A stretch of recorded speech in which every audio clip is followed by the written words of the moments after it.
history. We shall never surrender. Politics. Where there is discord, may we bring harmony. Current affairs. Going to Pizza Express in Woking is an unusual thing for me to do. Conspiracies. Ask not what your country can do for you. We'll stop terrorists from coming after us. I just received a beautiful letter from Kim Jong-un. It concludes that Iraq has chemical and biological weapons. I'm not guilty of harassing anyone. Well, I'm not a crook. This is the Political Dark Side Podcast. And now, here's your host, Matthew Howland. If you only knew the power of the dark side.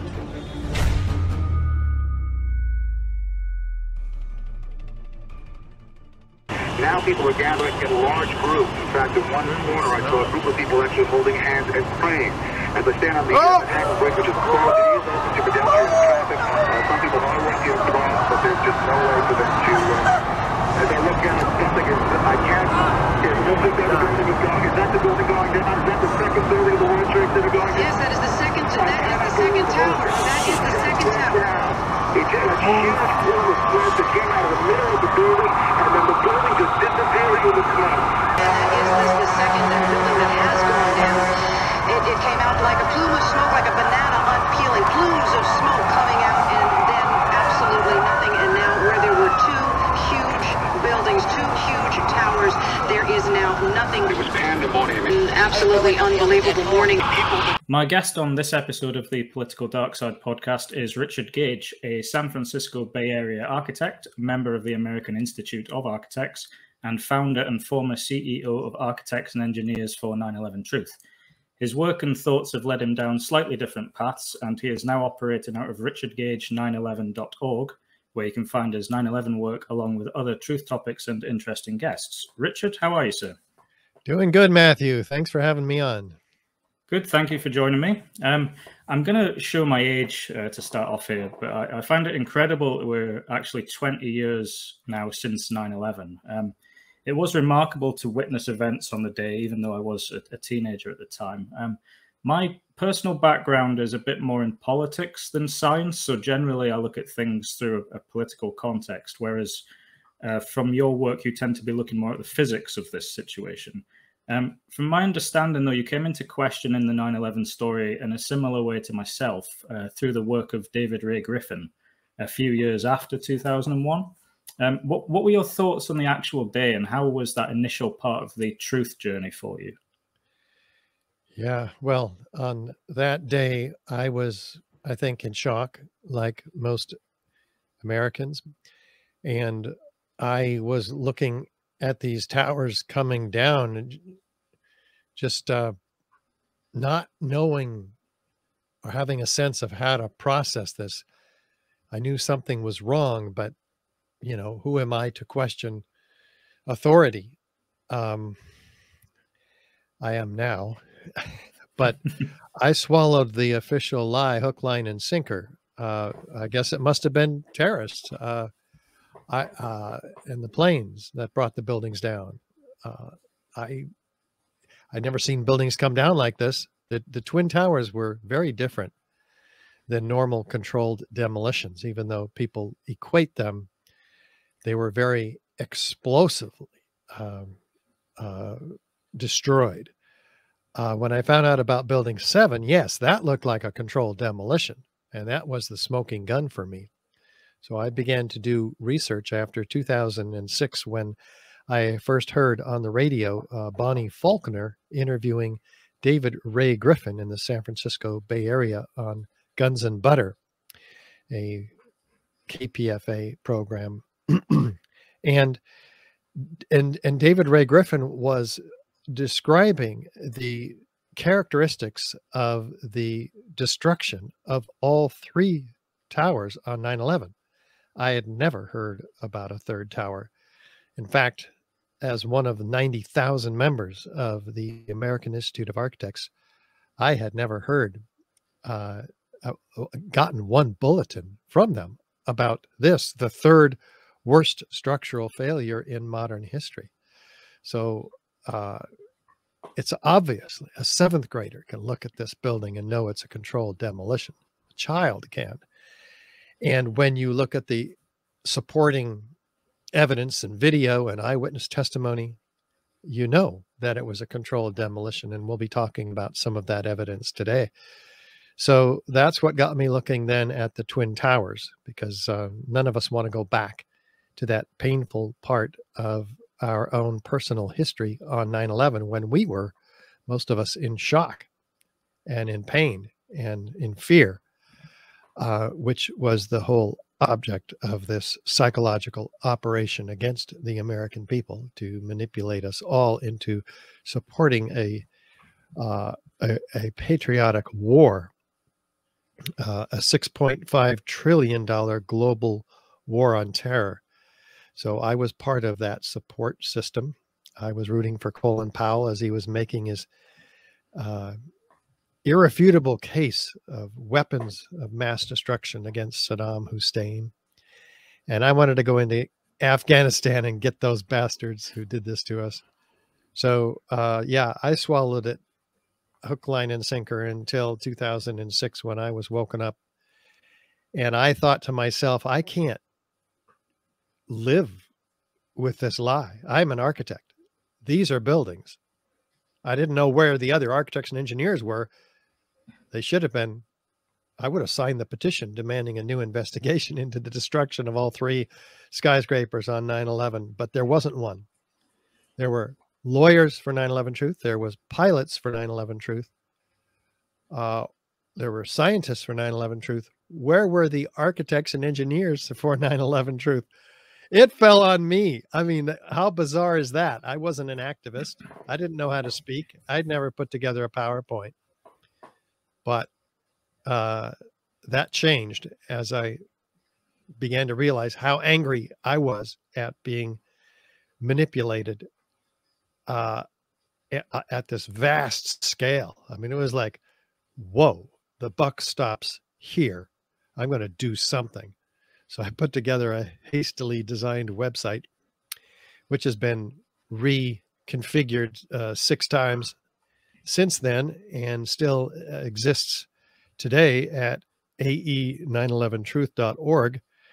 I was the founder then and the CEO of that organization until I outgrew it about 6 months ago, making statements that are connecting the dots outside of the 9/11 truth as well, such as the current disease going around. So I think it's real important that we connect these dots.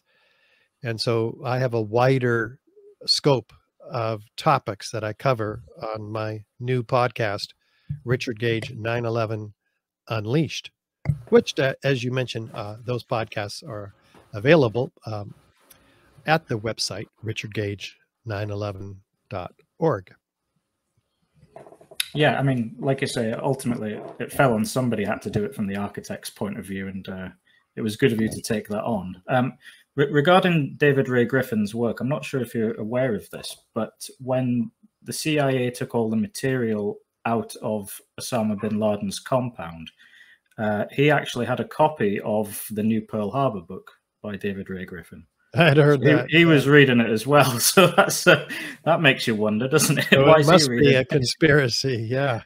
The new Pearl Harbor. David Ray Griffin was, of course, the individual being interviewed that I had heard on the radio, and he has written 14 books now on this subject. So if his book was planted at that site, that would be one way that the powers that be could associate his work and mine, consequently, with conspiracy theories and associating us with the terrorists, in fact.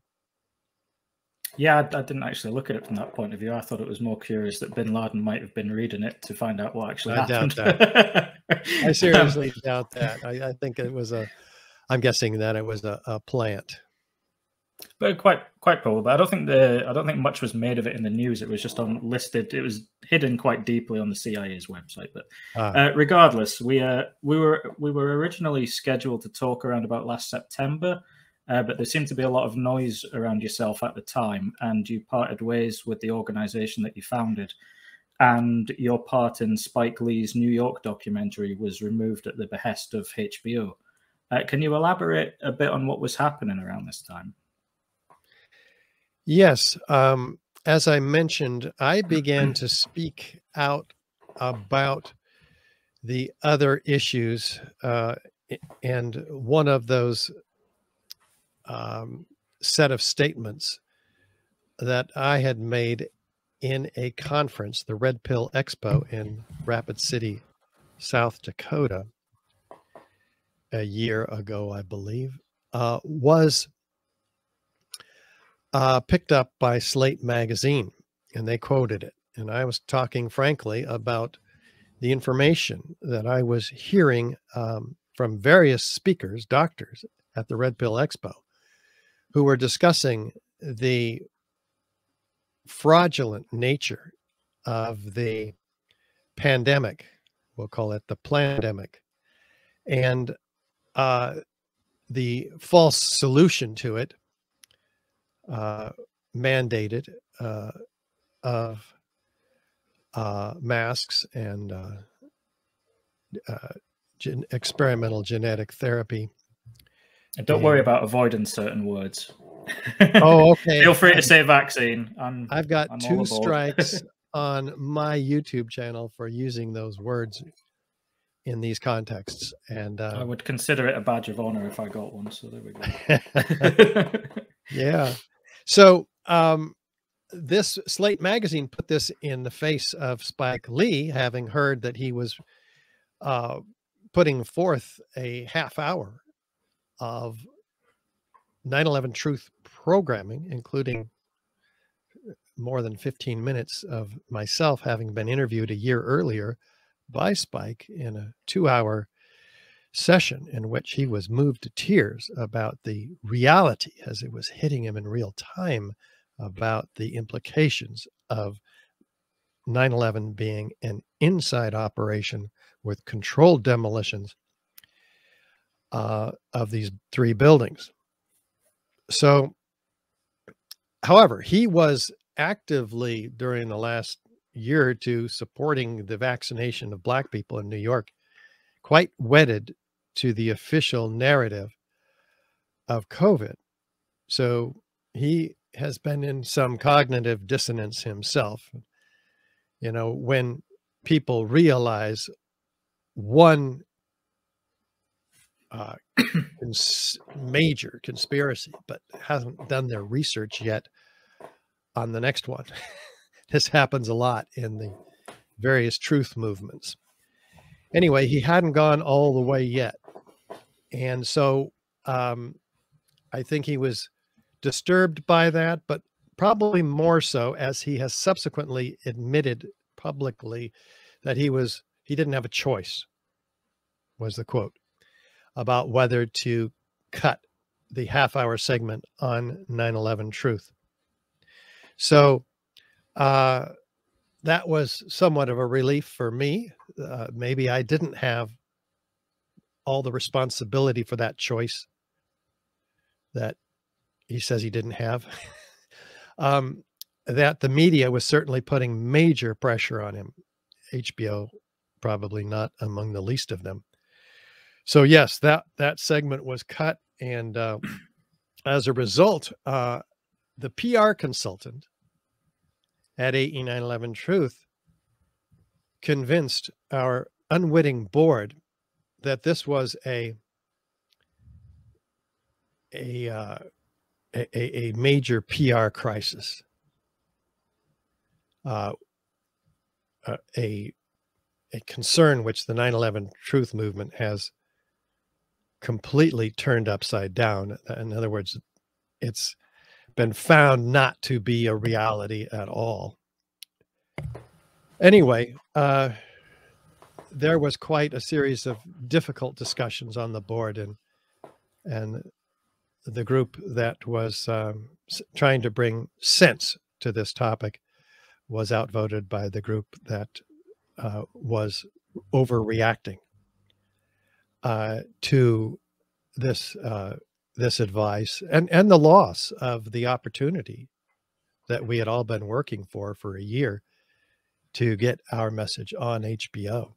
This was a miniseries on HBO that was scheduled 4 days in a row, ending on September 11th, the last half hour of which that episode on the New York Epicenter series was to be aired. So yeah, that's the story in a nutshell. In the current information war climate, you could kind of see why the organization would feel like COVID opinions are a reason to distance themselves, as maybe they would want to maintain their narrow focus and avoid the full conspiracy theorist label. But I mean, that's actually illogical, because ultimately to accept there's something wrong with the physics of 9/11 is to accept that the official story is incorrect. And once you make that acceptance, then a lot of different events, certainly in the last 100 years, they become fair game for questioning, especially in the last 2 years. Like you say, with COVID, Jeffrey Epstein, QAnon, the 2020 election. Do you think the 9/11 truth movement, because of all these other things, has got lost in the shuffle a bit? Or like JFK, do you think it's like a keystone to open up other issues that people have to go through one before they get past the cognitive dissonance of things like COVID? I think there's a lot of different ways to wake people up. COVID is waking people up on a massive scale now. I think those who have chosen not to take the vaccine didn't do it out of forgetfulness or caution. I think most of them probably did their homework and found out what's in the vaccine, i.e. graphene oxide, et cetera, et cetera, et cetera. Very dangerous stuff that they're not acknowledging, that they haven't written on the ingredients list. So that's a wake-up call. There are thousands and thousands of doctors, the most prominent of which are going to be at the 4th annual conference of International Conference of Advanced Medicine, with Dr. Rashid Buttar leading that. And I will be speaking there because Dr. Buttar saw me speak in Acapulco, where we were at a joint conference in Acapulco. He was so moved by the capability of the issues of 9/11 and the way that we presented that he said, all the doctors have to see this as a case study. Will you come and speak? I said, yeah. That's happening Memorial Day weekend in a month in San Antonio, Texas.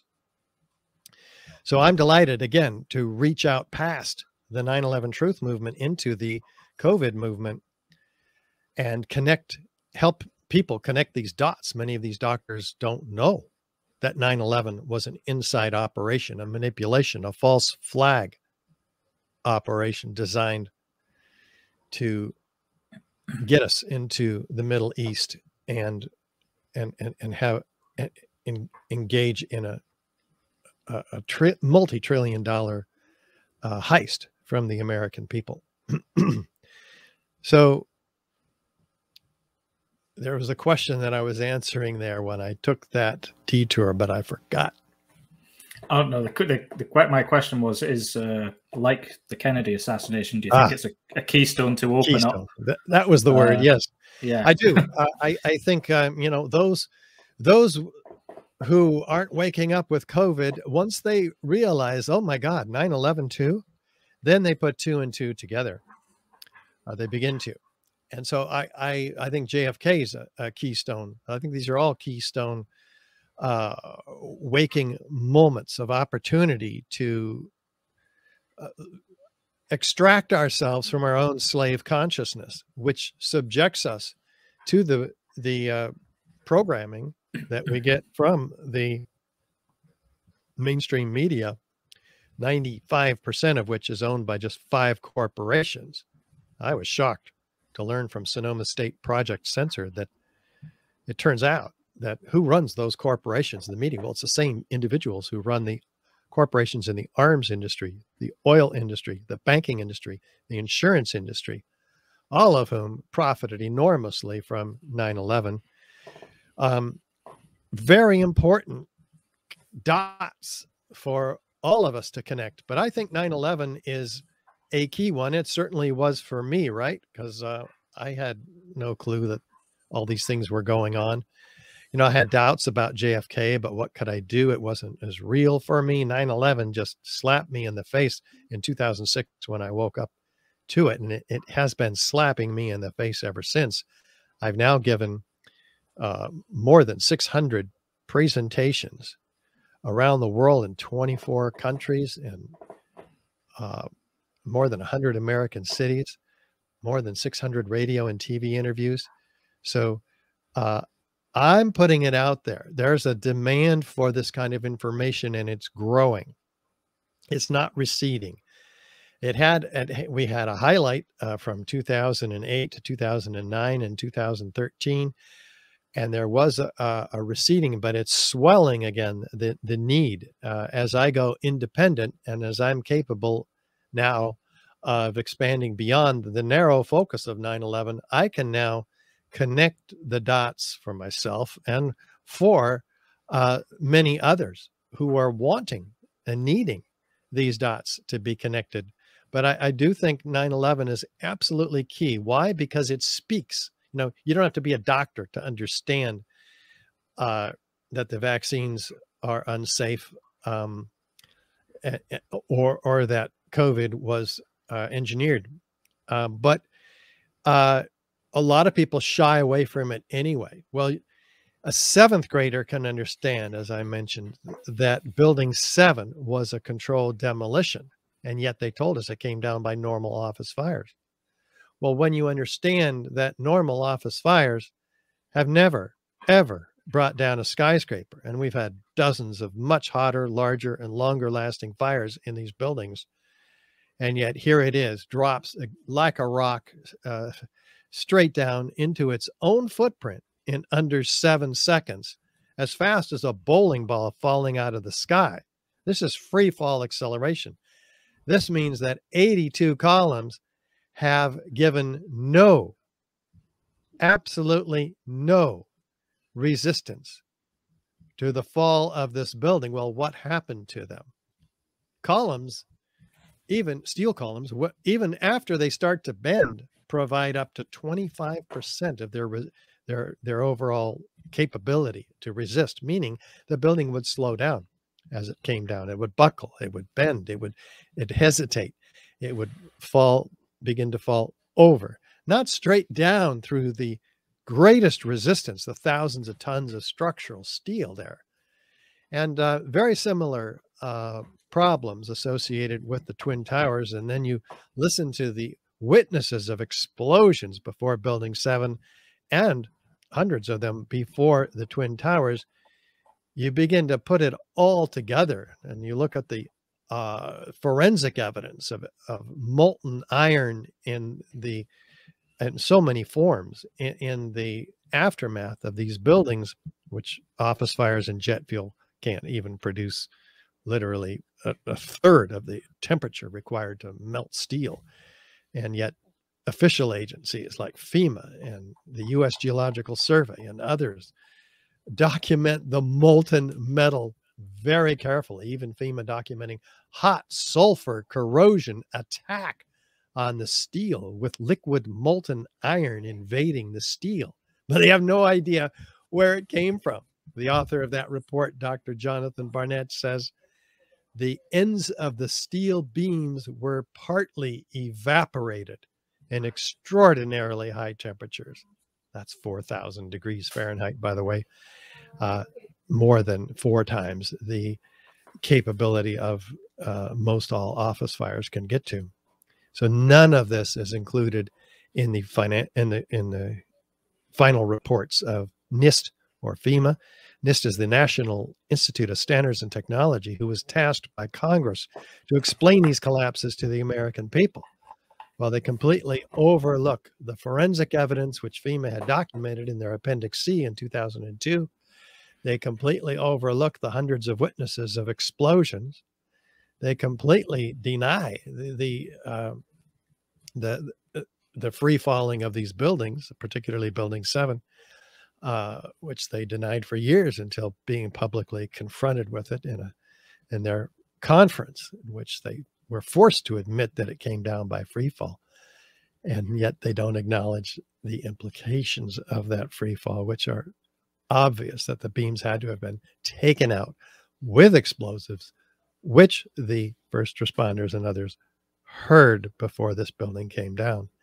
So that's what's caused now 3,500 architects and engineers to sign the petition demanding a new investigation. And we've got, I guess, a long way to go to continue waking up the public. The NIST report certainly seemed keen to conclude that it wasn't explosives, more so than actually finding any actual explanation for the collapse of the towers. And there's obviously a great many holes in explaining the Twin Towers collapse. It's essentially the equivalent of the Warren Commission in that it's just the official whitewash and considered to be the official story. You briefly mentioned Building 7.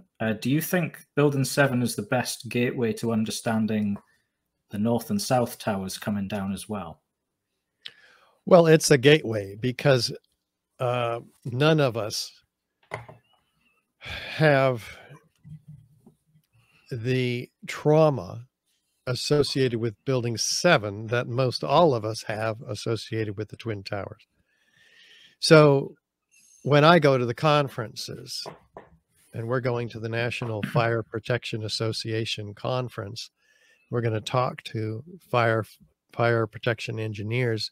We're going to ask them also, did you know a third tower came down on 9/11? And most of them are going to say, no, I know about the Twin Towers. Well, it's just incredible that most architects and engineers know nothing about this third tower. It should have been the most studied building failure ever. No plane hit Building 7. And yet, in the afternoon, 7 hours after the Twin Towers came down, it drops again after witnesses hear explosions. So it should have been studied in every college, university, this failure, because guess what? There's plenty of high rises out there. I mean, hundreds that are similarly designed, that have similarities in their design. And steel frame fireproofed buildings, high rises particularly, are immune from collapse by office fires. And so all of a sudden we have not 2, but 3 protected steel structures collapse completely, shattered from top to bottom, with the steel elements severed one from another. 45-degree angle cuts, which are used in the controlled demolition industry. Pools of molten iron flowing down the channel rails, per the first responders, and the evidence of those kinds of temperatures and that kind of steel or molten iron, as it turns out to be. Very, very well documented. So, yes, I took another trail there, Matthew. So, no, it's quite all right. I was just going to say, what comparisons can you make to the likes of, we saw Grenfell Tower here in the UK in 2017, and something that's always interested me is the plane that hit the Empire State Building in 1945. Obviously, neither of those towers came down, and they were fires. Well, no tower, no steel frame skyscraper has ever collapsed, and there's been several that we show on our free webinar, which is on YouTube, by the way, called 9/11 An Architect's Guide, a 3-part series. Each of them, part 1's on the Building 7, part 2, the Twin Towers, explosive destruction, and then part 3, Twin Towers, extreme heat. So, yes, the Grenfell Tower in London was a fully engulfed fire, as have been several other fires since 9/11 and before, particularly since, though, and of course, none of them have collapsed because the fireproofing keeps the steel from ever getting to its critical point temperature, 1200 degrees Fahrenheit, maybe 600 degrees Celsius, at which point steel can begin to sag. It typically doesn't fail even after it sags. The beams are replaced in these fires, in these buildings, and they're retrofitted to become new again. The beams that began to sag, the connections don't fail. In fact, it was in the UK, in Cardington, in 1995, that Cardington Steel, I think it was, built a 8-story building out of steel framing, some of which was fireproofed and some of which was not, and set it on fire with incredible fuel loads inside, the worst case fires ever. It didn't fail. The beams warped sometimes and sagged. The connections didn't fail. This shows the executive summary shows that this is the incredible redundancy of steel framing, which is why most all of our skyscrapers are steel framed. So it's pretty amazing. So you essentially believe that NIST didn't follow the scientific method. Can you talk about that and how it relates to nanothermite? Well, they're two separate issues. NIST ignored the key evidence, which includes nanothermite. They're certainly related, but they also ignored key evidence that we describe in our webinar, 9/11 An Architect's Guide, and in our film, our documentary, which includes 40 high-rise architects, structural engineers, metallurgists, chemists, controlled demolition experts, all laying out the evidence to support to expose NIST in not applying the scientific method, by ignoring evidence, virtually all the evidence that points to the controlled demolition, and most all of it does point to controlled demolition, even some of the evidence that they don't ignore. With regard to Building 7, NIST, for instance, is keen to develop their theory that this building came down by fire. In fact, they began the investigation with the stated conclusion that the building came down by fire. This was not an open investigation. They weren't trying to find out how the building was destroyed. They were trying to find out how it was destroyed by fire. So they reverse engineered it. They found that there were fires on the 12th floor on the northeast side of the building around column 79, which is under the east penthouse, which collapsed first. So that was very convenient for them as a collapse initiation theory. But they stretched it 6 ways from Sunday. They claimed that the fires were hovering around building column 79 for hours, when they also acknowledge, on the other hand, that fires don't persist in any one area for more than 20 or 30 minutes.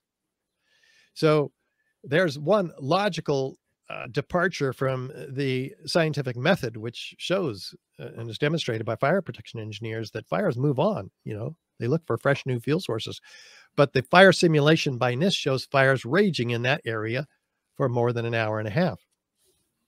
They need that to be the case because their theory revolves around the concept of the thermal expansion of long span beams near column 79 that they say expanded linearly, pushing a girder off of its seat on this particular column 79.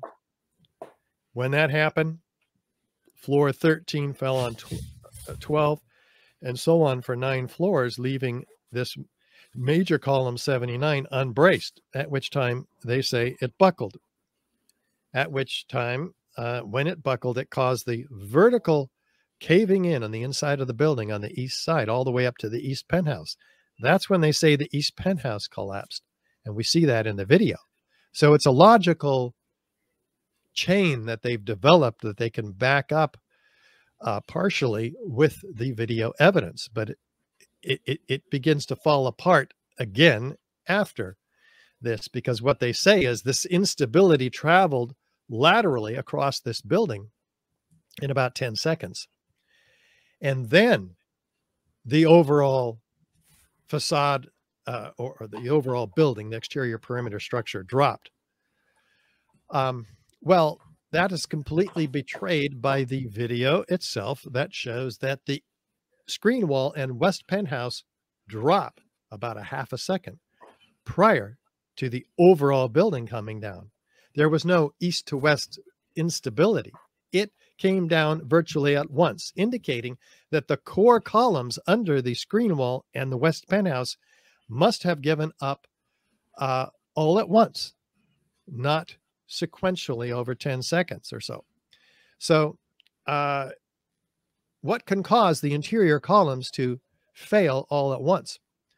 Not fire, and particularly not these fires. These fires were virtually out at 5:20 when the building collapsed. In fact, they were out on these floors more than an hour before the building collapsed. So those beams could not have been thermally expanding. And even if they were, they could not have pushed this girder off of its seat. The girder has shear studs, pins, tying it to the concrete slab up above. It's a composite system.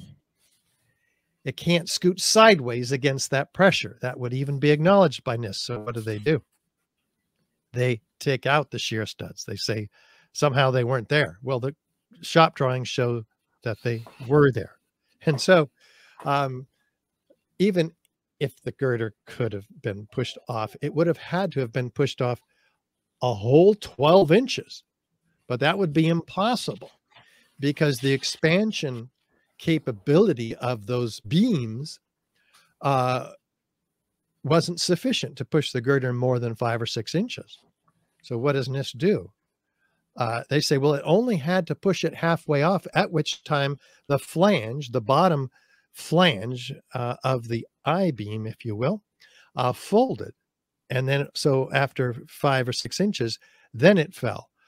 Well, actually not true, because there were stiffeners on the end of that I-beam welded, and that was documented in the shop drawings as well. Those stiffeners surely would have kept the flange from folding. Well, NIST omitted that key structural section. Again, not following the scientific method at all, just making up their own facts, saying, oh, they weren't there. Like, they didn't actually say they weren't there. They said, we didn't put them in our computer model because they were there for web crippling. In other words, to support the eye, the part of the I-beam, the central part. Well, it would have supported the flange also. So none of that could have happened. And I mean, I'm on step 4 of 12 logical failures on the part of NIST, fraud that they've committed in their collapse initiation hypothesis. And I'll truncate it there unless you want me to continue.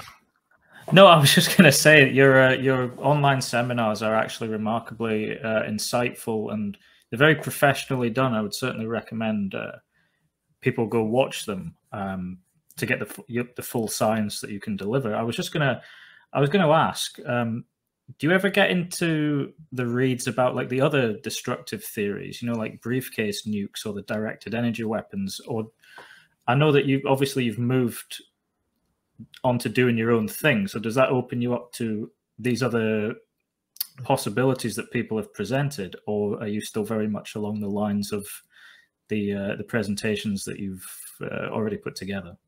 Well, I like to go where the evidence leads me. We have very clear evidence of thermite, an incendiary used by the military to cut through steel like a hot knife through butter, which leaves behind molten iron, of which official sources have documented bountifully. the existence of hot and cooled molten iron in the form of pools of molten iron dripping out of the South Tower, pouring out of the South Tower minutes prior to its collapse, molten iron in the form of iron microspheres, the diameter of a human hair, billions of them documented by the U.S. Geological Survey and R.J. Lee, an environmental consulting firm. So we have also thermite in the form of nanothermite, small red-gray chips, which you mentioned earlier, which is found in all the World Trade Center dust samples independently collected by an international team of 8 scientists led by Niels Harrit in Copenhagen. They thought they were paint chips, but they're attracted to a magnet. Well, gosh, that means it has iron in it, high iron content. Unlike paint, it also has, where they zoom in 50,000 times and find the particles of iron oxide and aluminum powder. Well, these are the ingredients of thermite. They're found at a nanoparticle scale. This is nanothermite, 1,000 times smaller, these pieces are, than the diameter of a human hair. So when they ignite these in a heater, a differential scanning calorimeter, it produces what? Molten iron microspheres, proving where the billions of molten iron microspheres found in all the World Trade Center dust samples and documented by the USGS and R.J. Lee came from. So you see, this is a self-corroborating set of repeatable experimental data that could put a lot of people away for the crimes of mass murder and treason, for which there's no statute of limitations. So all of this evidence has been collected and documented by the Lawyers Committee for 9/11 Inquiry, on whose board I now sit, by the way. And we're making a film about these 60 exhibits, which have been packaged and provided to the U.S. Attorney to be given to a special grand jury. And we're now suing him to make sure that he does. And so we're making a film about this whole process called 9/11 Crime Scene to Courtroom. And we will be filmed in the courtroom, providing the evidence to the grand jury, and this film will be given to the grand jurors in the form of a supplement to this original petition. So we've got a lot of work this summer making that film and making sure that the U.S. Attorney does his job, because so far we don't have any evidence that he has, and it's been a couple of years. So the court system is a slow-moving process. Yeah, I'll absolutely look out for that once it's released. And on an absolute basic level, the thing I find most remarkable about watching the videos of the towers coming down is the way that they just turn to dust as they're coming down. I mean, how is that possible from an? Well, yeah, you meant, sorry, that was your original question, these alternative theories. I was saying that the evidence shows thermite, nanothermite. The evidence does not show that some claims that for instance, that the steel turned to dust. Yeah, there was a hell of a lot of dust. The dust is powder. The powder is concrete and gypsum board. The concrete, 90,000 tons of it in each of these towers, has been pulverized in midair in these incredible clouds that you see, and drifting over a 3 square mile area, landing on the streets of Manhattan 3 inches thick. So that's where the dust is. What's not in it is steel dust. It's none of the tests of the dust show any steel. The steel has been distributed outside the footprint of these buildings, of the Twin Towers. Inside the footprint, by the way, of Building 7, a nice, neat, classic implosion. The towers were very explosively destroyed, and the steel has been hurled laterally at 80 miles an hour in all directions, cut into their individually manufactured units in the case of the perimeter structures, 3 columns high by 3 spandrel panels across. These wall units were 4 and 8 tons laterally discharged. Gravity works down. These are ejected 600 feet in every direction. That alone is evidence of high energy explosives, which the first responders heard before the towers. I mean, 100 of them or so before the towers even came down, and during the time the towers came down. So explosions are an important part of, well, they're key critical evidence. And the witnesses of explosions, the witnesses in the form of the seismic observatory 20 miles north, that is evidence of explosions before, not only before the towers came down, but before the planes hit the towers, there were explosions, which backs up the testimony of those in the basement, i.e. Willie Rodriguez and others, of explosions before the plane hit the building, even in the basement. So that is all key evidence that cannot be ignored. And those who propose nuclear weapons or directed energy weapons fail to even mention most of the evidence that we have been laying out for 15 years now. And the evidence is just not consistent with a nuclear weapon either, which would provide an extremely bright flash, extremely loud bangs, and a whole lot more radiation than they document. Yeah. Hypothetically, from an architect's point of view, the towers obviously needed a lot of asbestos removal done to the cost of more than actually building a new tower. So if it was decided officially to demolish the towers, would it have actually been practically possible given the density of Lower Manhattan? Well, I have heard that there were permits that were applied for to bring the towers down by explosive demolition, and that was denied. I don't have any evidence for that. I just heard it. I also heard that it was a $5 billion project. Well, Larry Silverstein came into the process of converting the ownership of the World Trade Center complex outside of Building 7, which he had already developed in 1986. He invested only 15 million of his money, which he leveraged to 125 million, which he leveraged to 3.2 billion somehow. And though he wasn't the lowest or the highest bidder to obtain that project, it was nevertheless granted to him. He then put massive terrorist insurance on the buildings which were never there before. So maybe he knew that his controlled demolition would be at hand, and because this deal just consummated just 6 weeks prior to 9/11. Well, it was certainly convenient that he missed his breakfast in the towers that morning, wasn't it? That too, yeah. He had a dermatology appointment. Yeah, I'll bet. So regarding pushback to the 9/11 truth movement, I mean, I often look at well, you were speaking about the media earlier. I often look at the Guardian newspaper website just to get an idea of what I shouldn't be thinking on any given day. And I thought I would put your name into the search bar there out of curiosity. You get one mention.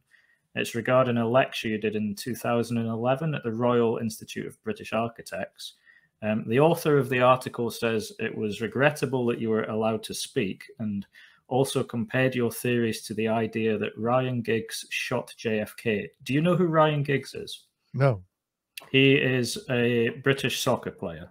Oh. So essentially what they're equating your work with is the idea of saying Tom Brady did the Reichstag fire. Okay, gotcha. Ryan Giggs wasn't even born in 1963. Yeah, so it's either that or the moon landing, or flat Earth, whatever they try to throw at us to derail any credibility in the minds of their readers. We're accustomed to all of that. Yeah, Google's certainly against you as well. The first search result is your listing on the ADL website, where they obviously try and throw anti-Semitism at you. Yeah. The pushback quite often tries to use the emotional arguments, claiming that it's an insult to those who died on the day to question what happened. In the UK, quite early on, we actually had a prominent Labour government official, Michael Meacher, who suggested that 9/11 was a convenient pretext for war. And that divided emotional opinion. A few years ago as well, I actually went to Ground Zero in Manhattan. And I have to say, it was emotionally overwhelming. Like there's an energy in the atmosphere where you just get the sense something awful happened there. How do you overcome the idea that to question the official story is to be insensitive? Well, we know that only the truth heals the worst pain. And we also know that many of us hide from our own worst pain very effectively by ignoring, suppressing some of our experiences. And I found in my own life, for instance, that I have to bring the light of truth to those parts of me that I have been previously unwilling to acknowledge, and that only when I do will I be free. And this is true for the family members as well. Many of them have been screaming since 2001 for justice. Bob McIlvaine, for instance, his son Bobby was murdered in the North Tower. And murdered, I say murdered because we know now that the towers were blown up with the full acknowledgement that they were populated. And there are many family members who received an awful lot of money with the caveat that lawsuits would not be made. And some people call them a gag order. I don't have the specific information about that right now. But other family members, it's just too painful. They lost their loved ones.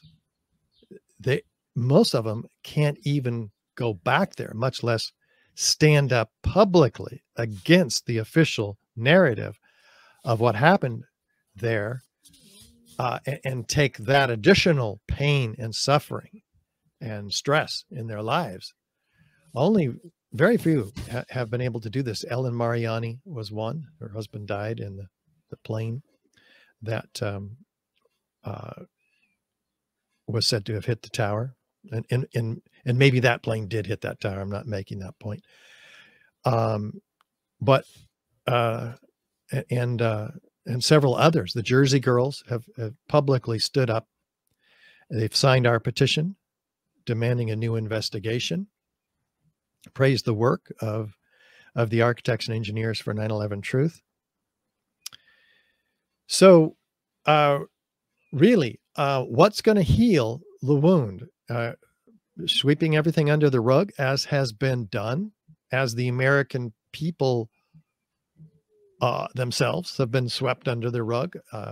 We've been gaslighted. We've been told this is an apple, but it was an orange. We've been told that 19 fundamentalist hijackers conspired to ram these planes, hijack them and ram them into their targets in the case of the Twin Towers. So, and the Pentagon.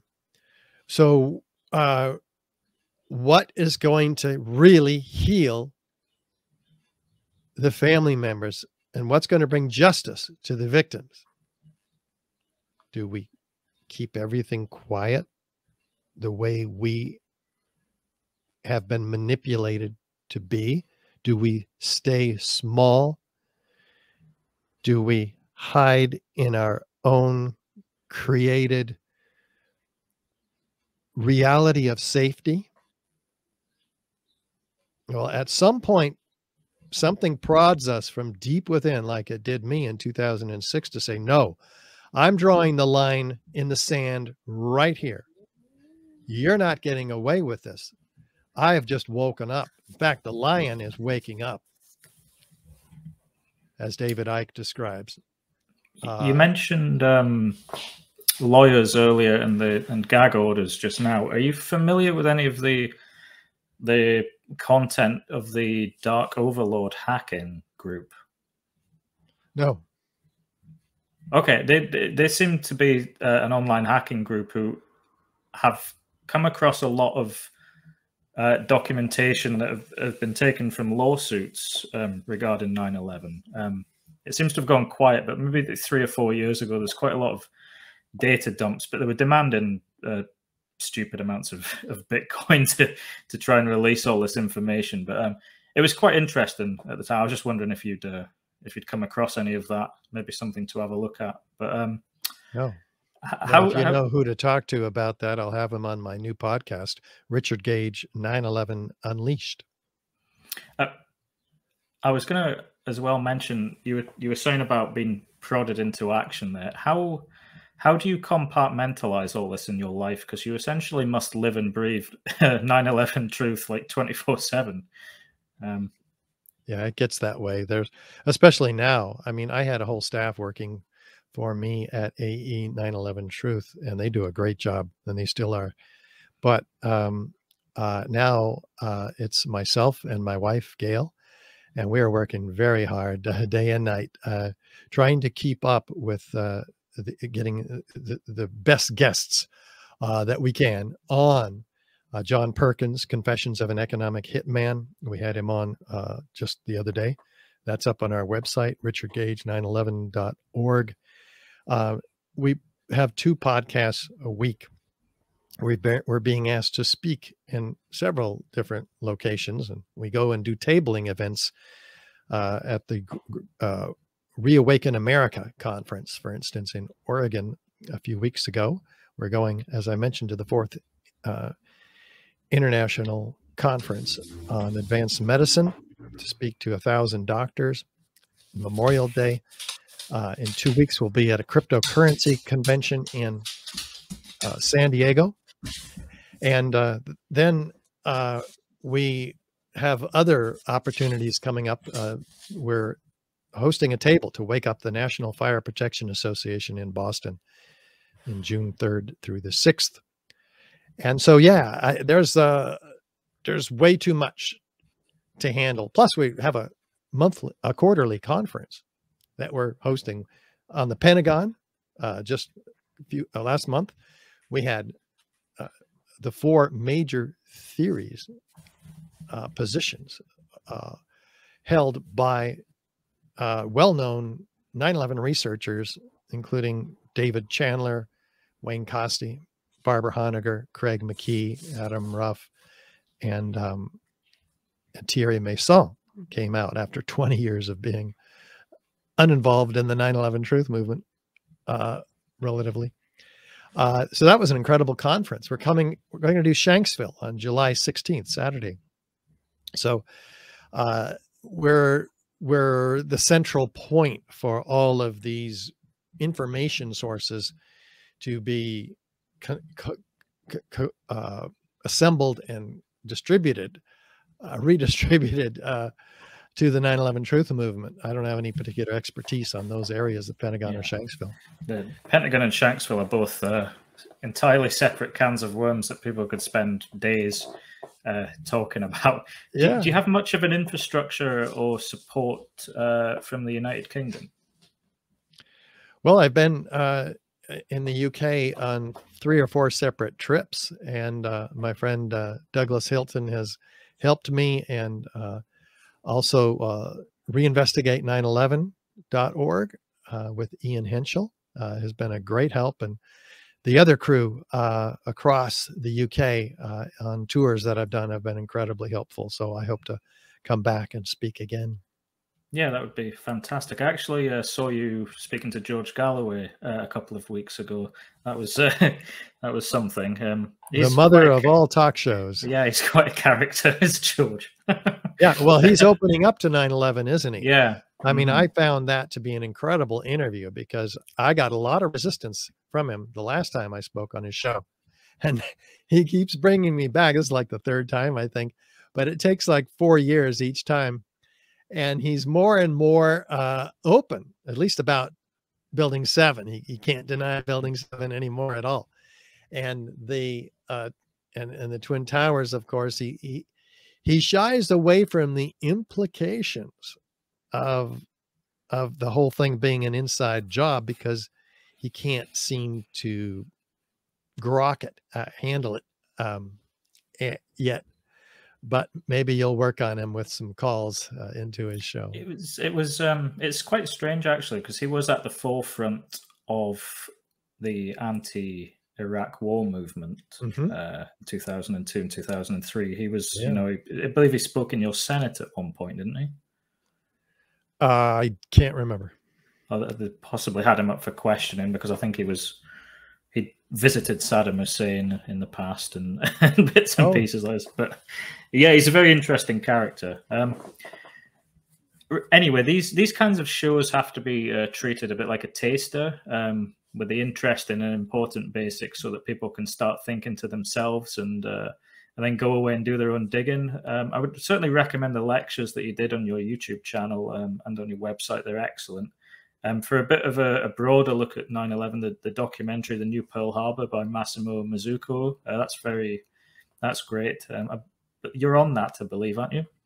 What? You appear in that documentary. Oh, yeah. I think, don't you? Yeah. Sure do, yeah.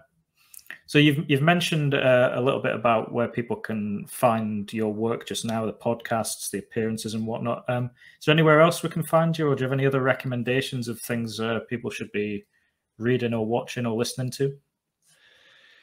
Yes, we had a 45-minute interview on C-SPAN, which became their most watched video ever on their website. I mean, that's incredible. And this all came together through the hard work of the staff at AE 9/11 Truth. And I gave all this evidence there. And guess what? Even though it was their most watched video ever, they have not called me back. Said, well, you've had quite a response here. So that's certainly a good one. Just Google C-SPAN Richard Gage. It's got over, I don't know how many million views, at least one. And our documentary 9/11 Explosive Evidence, Experts Speak Out, is free on YouTube. And I encourage you to watch that.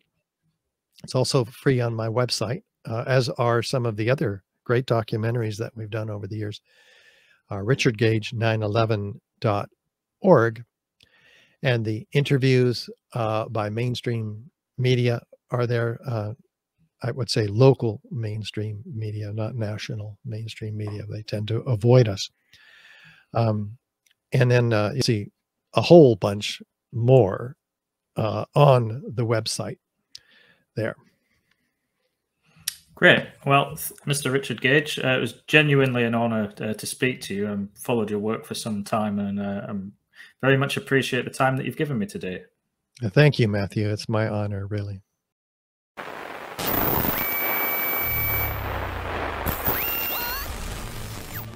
Join us next time for the Political Dark Side Podcast. It's a disaster. Whose idea was that? It's just ridiculous.